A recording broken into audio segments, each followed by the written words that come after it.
Allison, Assistant Director of Alumni Engagement here at Illinois State University, and I am here with Adam Feeman, the Assistant Director of Watterson Culinary Area. I'm going to turn it over to him so he can give us a tour here of Watterson. Great, thank you.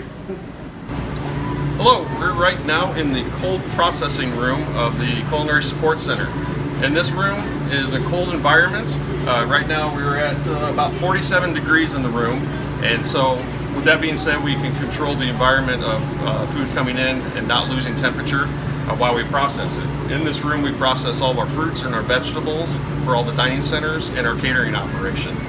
We have several pieces of equipment to help with that processes. And if you want to pan over, we can see the amount of peppers and tomatoes that we're processing just for today's slower times in the COVID. It's got that's it. These machines make this a breeze, and it's super easy to do high quantities of food. Honestly, taking a lot of stress off our work, and we're able to produce so much more for the entire campus.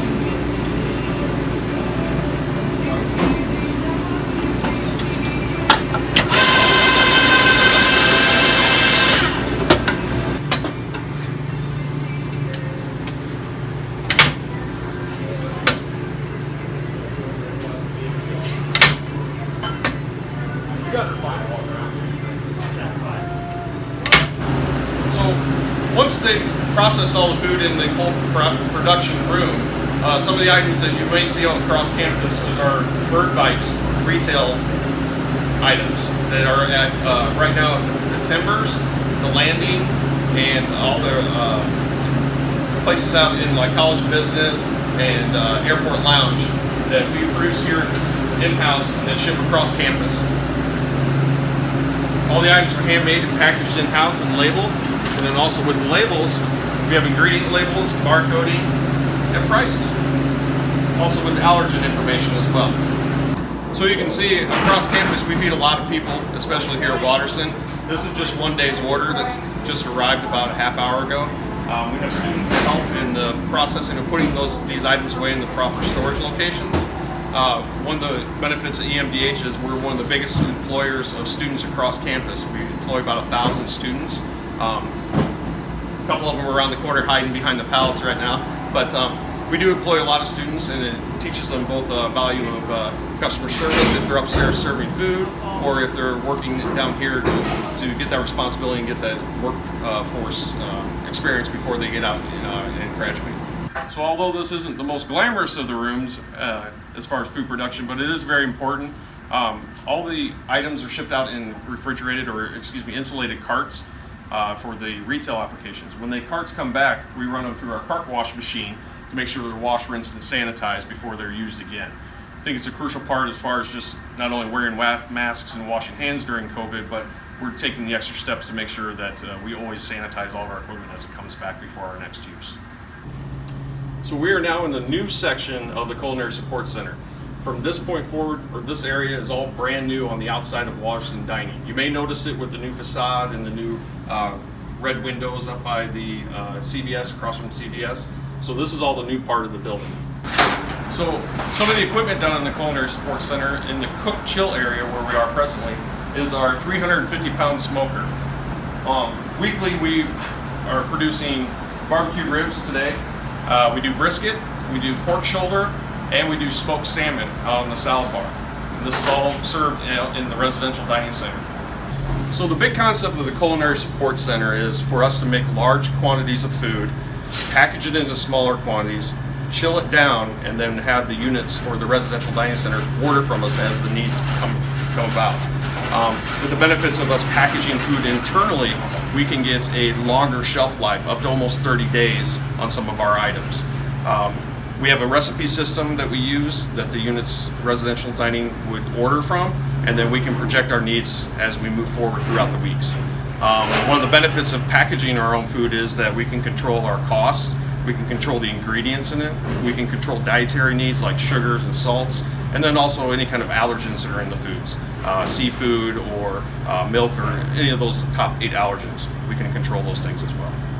So when talking about we can control our ingredients, we actually make our own spice blends from different spices. So this is a spice blend for our pork shoulder, I believe. Yes, our pork shoulder. There will be seasoning up later today. We'll smoke that overnight for about 14 hours. Next morning we'll come in, we'll pull it out of our smoker, put it into our blast chiller, and then we'll process it down to either barbecue pork, pork carnitas, or any kind of pork item that we need for that menu segment. So just to give you an idea of how much pizza sauce we make, or some of the batches of food that we make down here, this is all the cans for one batch of pizza sauce. It'll last us about maybe 2 weeks, depending on, well, probably more like 1 week, depending on how much pizzas we serve that week.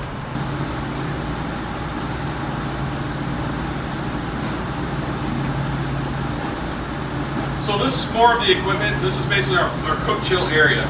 Once they prep all the cans and they get all the ingredients together, they come over to the cook tanks or steam jacketed kettles. These are 100 gallons each, so we have 3 100-gallon kettles that we use to cook all the food in.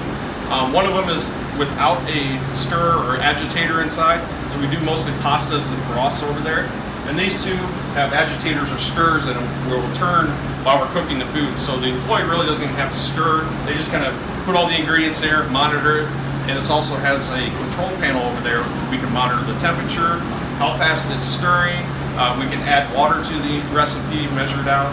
And then all the temperatures during the cook process and the cooling process are all monitored through a computer over here that we'll show you here in a second.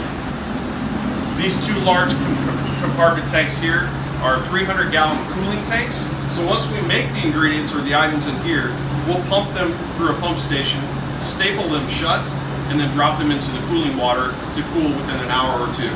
From there, they go into our inventory cooler, and we'll see that here in a second.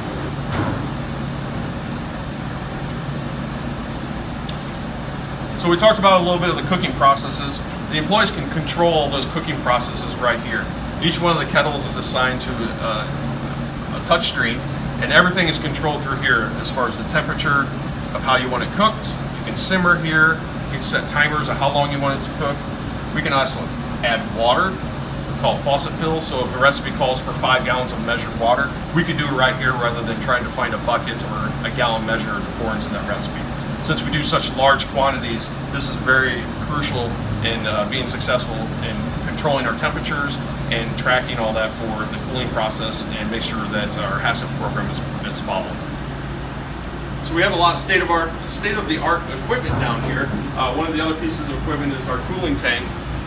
It's all computer controlled here, so we can start a batch once we fill this up, add product to it, and it actually tracks by the computer the temperatures all the way through the process till the end. So we can have a minute-by-minute or second-by-second control of the temperatures of the food in the cooling tank as it goes through that process.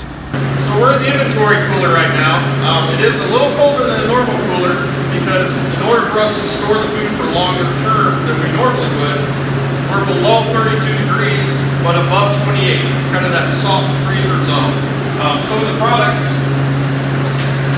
say like pizza sauce, this is a 1-gallon bag of our pizza sauce. This goes out to all the units when they order it. They'll cut the bag open and put it into their make table to make pizzas. And as you can see, we have several items on the list that we use. Meat sauce, pizza sauce, marinara, chili. We do a Korean barbecue sauce now in town, or in-house. Probably the most popular thing for some of you alumni is mac and cheese in college. Well, this is our signature mac and cheese recipe that we've developed over the past year. This bag right here is 1.5 gallons of macaroni and cheese in a bag. If you notice too, all the items are bagged and have a tag on them that tells them what it is, when it was made, and then in that batch of it, it'll tell you which bag number and how many bags were in that batch. So we can track that information. If we have an issue down the road or something goes on with that bag in the units, we can track it back to the time and date when we made it. We can pull our temperature charts, we can pull all of our data when we made that recipe and have that information if there was ever an issue that we had with it. So now we're in the third part of the Culinary Support Center, and this is the full-scale bakery that is part of the Culinary Support Center. The unit chef over the Culinary Support Center is Desiree Fowler. Her face may be familiar. She's been on a couple of pictures on the websites and been around for quite a while at the university as well as myself. Thanks, Desiree. So some of the things that come out of the bakery of the Culinary Support Center are fresh made brownies. These just came out of the oven a little while ago, so they're in the cooling area. But one of the benefits of the new equipment we have here is that all the ovens are programmable and computerized. So as you can see, the oven's already on. When our first baker comes in at 3 in the morning, they actually walk into a hot oven because the ovens are programmed at 2 in the morning to come on and heat up, so that when the baker comes in at 3, they can push their first cart in minutes after they arrive, rather than turning on the oven, waiting for it to heat, and trying to find other things to do in the morning before they actually get to the baking process. Again, like I said, all this is computerized.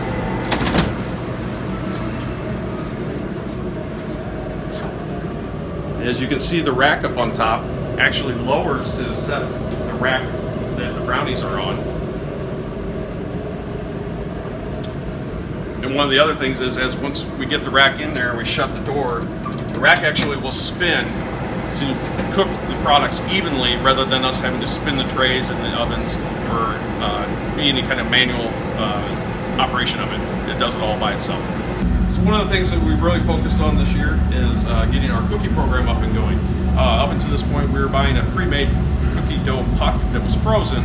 We would lay on sheet trays and bake off.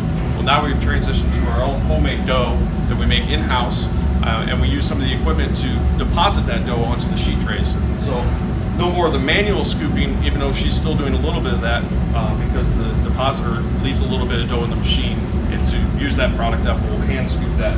But all these were made in the depositor today, already this morning. So some of the pieces of equipment in the bakery are brand new and state-of-the-art. Some have been repurposed from storage. These mixers were bought probably in the late 60s and used over the John Green Bakery years ago. So some of the alum may have had a pie or a cookie or even some bread made in these mixers back in their day. Well, we brought them out of storage, had them refurbished, painted Redbird red, and brought them back into circulation. And they are used on a daily basis, and probably one of the workhorses here in the bakery still to this day. So the last piece of the Culinary Support Center is our test kitchen.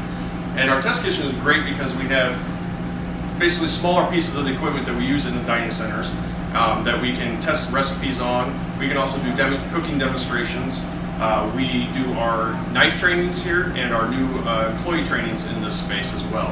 The other great piece of this room is the glass wall behind us will retract into the wall, and we can engage into students or events, alumni even, that can rent out the space and use it for meetings or purposes of that. In the future, we would like to do some more of our own demonstration cooking, and even possibly some video and audio that's been roughed in when the building was constructed, that down the road we can add those items onto. If you've ever been in the Turner Labs over at Turner Hall, the Family Consumer Science 300 level courses have labs over there with that kind of audio equipment, and we hope to get that down the road. That way we can engage with the students and alumni or anyone else on campus that would like to rent the room out. Thank you for joining us for your tour of the Culinary Support Center here at Watterson. We look forward to seeing you at the Bone Student Center.